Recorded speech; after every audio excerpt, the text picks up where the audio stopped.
আরও একটি সংস্থার প্রশ্ন আমরা দেখব, অষ্টম শ্রেণী ইতিহাস প্রশ্ন ফার্স্ট ইউনিট, যেখানে প্রথম প্রশ্ন চিরস্থায়ী বন্দোবস্ত চালু করেন। দেখো অবশ্যই গুরুত্বপূর্ণ প্রশ্ন এগুলি রয়েছে। একটু নিচে চলে যাব, পলাশির যুদ্ধ 1757 এবং 2-এর দাগে দেখো যে প্রশ্নগুলি রয়েছে 1:2 বক্সার যুদ্ধের একটি কারণ, বেসিনের সন্ধি কাদের মধ্যে, দস্তক কথার অর্থ কি, আলীনগরের সন্ধি কাদের মধ্যে, কে কবে এসিটিক সোসাইটি স্থাপন করেন। অবশ্যই গুরুত্বপূর্ণ রয়েছে। পরের পৃষ্ঠাটাতে একবার দেখব,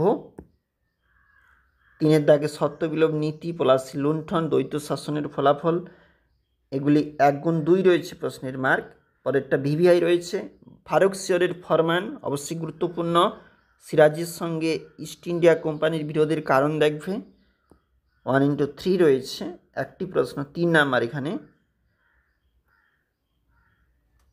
76-এর মন্বন্তর কেন হয়েছিল, এর ফলাফল কি, মুঘল সাম্রাজ্যের পতনে কোন কারণটিকে তুমি বেশি গুরুত্বপূর্ণ মনে করবে, পলাশির যুদ্ধের কারণগুলি লেখো। লাস্ট মিনিটে অষ্টম শ্রেণীর জন্য প্রশ্নগুলি খুবই গুরুত্বপূর্ণ রয়েছে।